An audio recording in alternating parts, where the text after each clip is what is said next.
Injustice, from what we find in Scripture, is at root, it's an abuse of power.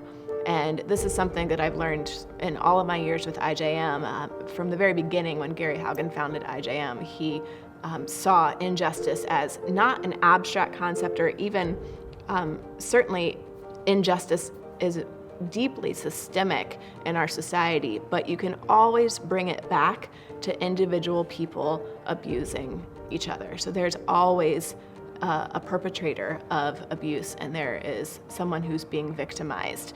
And justice is to intervene, to come in between the abuse that's happening, that abuse of power. And it's abuse of power where someone is taking from the other person, and they're not taking luxuries of their life. What they're taking are the very things that make that person human. So they're stripping away their freedom, they're stripping away dignity, and even life. When I first started hearing about issues like slavery and human trafficking in our world today, I really wanted to find a way to put it on a shelf, at least for a little while, if not maybe permanently. Like, I was learning all of these new things that I didn't know about how deeply broken our world is, and it was completely overwhelming for me.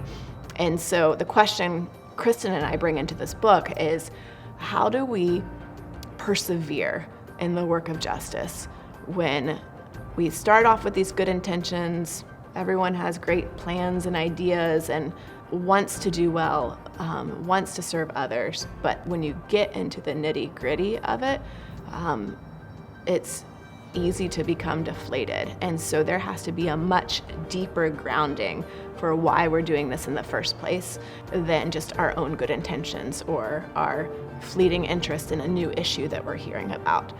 And so there's this perseverance that comes really only from knowing the hope that is in Jesus Christ, and the hope that is found all throughout the Scriptures, that the God we serve, the God we follow, is a God of justice, and he's a God who wants to set things right, and he wants us to join with us, and he's inviting us, and there's actually joy in that journey. So even if we go to the darkest corners of the world or in our own neighborhood and we wade into suffering that we'd rather turn a blind eye to, God is with us in that. And there's an inexplicable joy that can even be found of doing that work with him. And it'll never be found if we're just trying to do it on our own.